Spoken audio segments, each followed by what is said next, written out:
Buen día amigos seguidores de mi canal Cápsulas Tributarias. Hoy continuando con los temas referentes al impuesto a la renta de las personas naturales.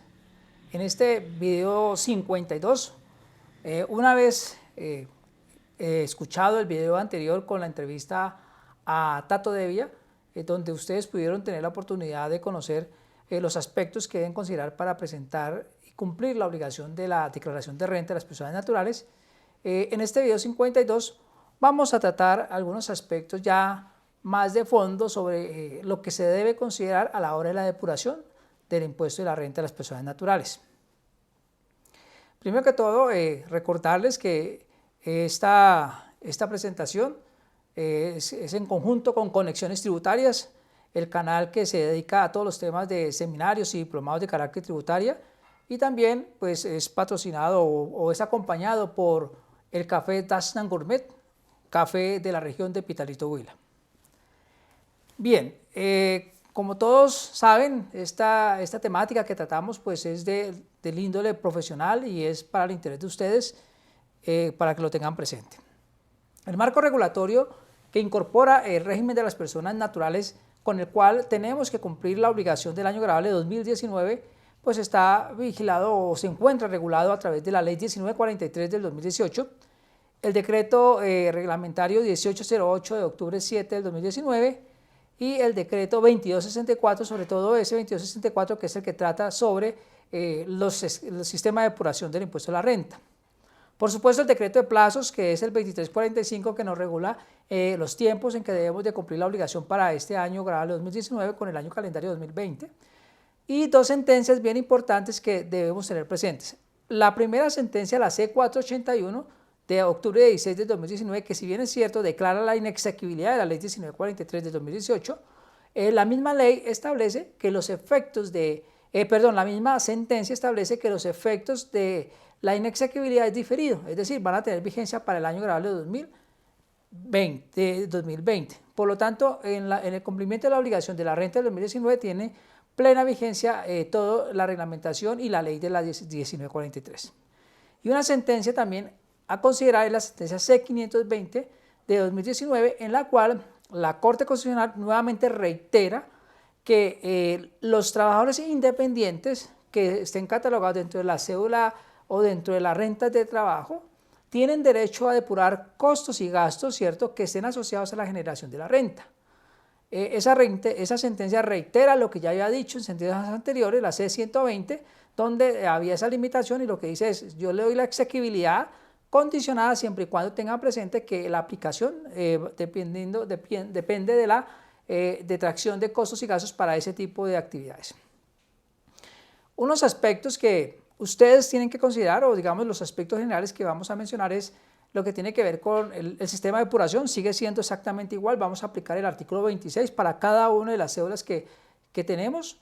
Entonces se siguen tomando los ingresos de la cédula, de cada una de la renta, le resto los costos y deducciones que tengan derecho y le resto los beneficios fiscales para determinar mi renta líquida gravable, y al final del día se van a consolidar pues, en las cédulas que vamos a mencionar. Por eso la depuración se hace de manera individual para cada una de las rentas y cada una de las cédulas. Y también nos establece que las pérdidas asociadas a las de capital y no laborales pues se tendrán que depurar en cada una de ellas. El artículo 336 sigue manteniendo los beneficios tributarios.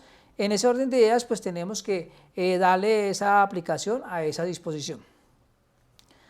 ¿Qué más aspectos debemos de considerar? O digamos que aquí ya vamos a comenzar a mirar lo que había antes de la 1943, es decir, lo que nos había incorporado la ley 18 y 19 frente a los cambios que los trae la ley 1943, y básicamente lo que hizo, o uno de los aspectos más relevantes es que lo que hace la ley 1943 es unir a hablar de 3 tipos de cédulas. Antes hablábamos de 5 tipos de cédulas, pero en esos 3 tipos de cédulas lo que hace la ley 1943 es hablar de una cédula general que incorpora hoy en día las rentas de trabajo, las rentas de capital y las rentas no laborales. Antes teníamos que todas esas rentas eran individuales y se llamaban cédulas de trabajo, cédulas de capital y cédulas no laborales. Ahora vamos a considerar que la sumatoria de esos 3 tipos de rentas es lo que nos va a dar la renta de la cédula general. La otra cédula que se maneja es la cédula de pensiones. sigue siendo exactamente igual en los mismos términos que teníamos en la ley 1819, lo que vamos a tener presente hoy en día. Y la última cédula, que es la cédula de dividendos y participaciones, que siguen siendo por los tipos de dividendos que reciban, una subcédula 1 si son dividendos que se distribuyen con una tarifa residual, y otro va a ser la subcédula 2, que son los que se distribuyen a la tarifa general, es decir, cuando la sociedad no paga impuestos, pues el socio tendrá que pagarlos. Ahí tendríamos las tres cédulas, que es a lo que migró la ley 1943. Aspectos generales también. Las rentas exentas y deducciones como un concepto único de beneficio tributario se sigue aplicando de acuerdo a los beneficios que tengan cada uno de los tipos de rentas. Ahora hacemos una breve explicación de lo mismo. Y los costos y gastos, entendido aquellos necesarios para la generación de la renta, ¿cierto?, van a poderse aplicar a las rentas de capital, a las rentas no laborales, y como les mencionaba, los trabajadores independientes, a los que tengan actividades diferentes a una relación laboral legal y reglamentaria, podrán depurar, ¿cierto?, de esos ingresos el componente de costos y gastos. Entonces hay que tener presente ese aspecto que le permite la sentencia de la Corte Constitucional frente a la depuración de costos y gastos. Frente a las rentas de trabajo, ¿qué se puede restar? Ya habíamos en videos anteriores mencionado los temas, pero para aclararlos, pueden seguirse depurando, y eso inclusive tanto en las rentas de trabajo como en las rentas de capital o no laborales, pues los aportes obligatorios que yo haga al Sistema General de Seguridad Social en salud y en pensión y en riesgos profesionales en un momento dado. Cuando yo hago aportes voluntarios con cargo a obligatoria, ¿cierto? O sea, yo quiero mejorar mi pensión, yo puedo hacer un tipo de aporte voluntario siempre y cuando yo esté afiliado a un régimen de ahorro individual, o sea, a un fondo de pensiones que no corresponda al fondo de prima media, que es el de Colpensiones. En ese caso, si yo tengo un fondo de ahorro voluntario, es decir, estoy afiliado a ese fondo, puedo hacer ese tipo de aportes, eso me daría un ingreso no constitutivo de renta si hago un aporte adicional. Con una cosa bien importante, solamente lo puedo sacar para fines de la pensión, es el único uso que tengo, porque si no me sancionan con una tarifa del 35%. Los apoyos educativos no reembolsables serán parte de eso. Y como beneficio fiscal que puede depurarse de las rentas de trabajo, pues ya tenemos que son los gravámenes al movimiento financiero, los intereses por vivienda, los aportes, la medicina prepagada, la deducción por dependientes, entre otros tipos de deducciones como beneficio fiscal que podría depurarme.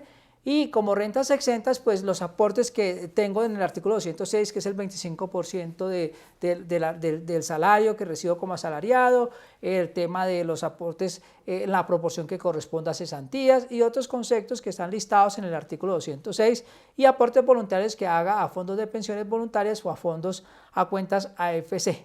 También podría disminuirlas, cada uno de ellas teniendo en cuenta las limitaciones individuales que la disposición normativa me trae. Por ejemplo, si estamos hablando del 25% de renta exenta, acuérdense que hay un límite de 240 VTs. Si estamos hablando del auxilio de cesantías, acuérdense que si mis ingresos promedio mensual superan las 350 VTs, que son 11.500.000 aproximadamente, entonces un porcentaje de ellas va siendo exento y otro siendo gravado. En estas dos primeras, en estas que le he mencionado, hay un límite del 40%. Todas esas entran dentro de la bolsa del 40%.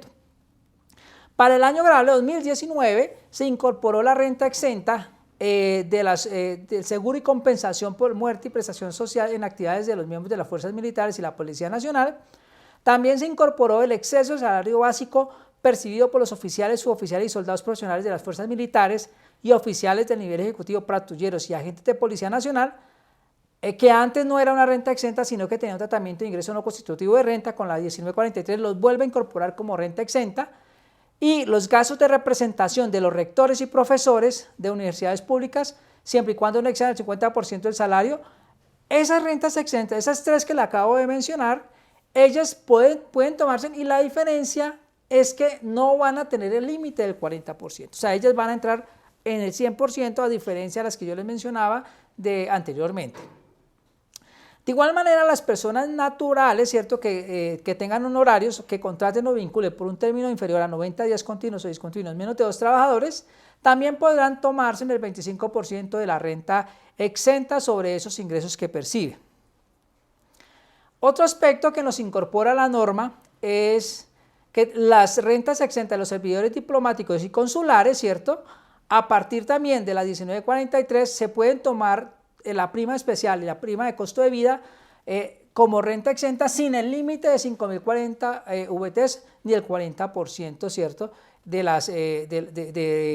40% de la renta exenta, o sea, no aplica ese límite, entonces hay que tener presente ese tema que tienen ahí. Y un aspecto que nos incorpora a la 1943 es que las indemnizaciones por seguro de vida, ¿cierto? El monto que supere las 12.500 VTs, para aquellos que la reciban, toda será tratada como ganancia ocasional en un 10%. Entonces, ahí nos establece ese beneficio fiscal cuando se trate de ese tipo de indemnizaciones.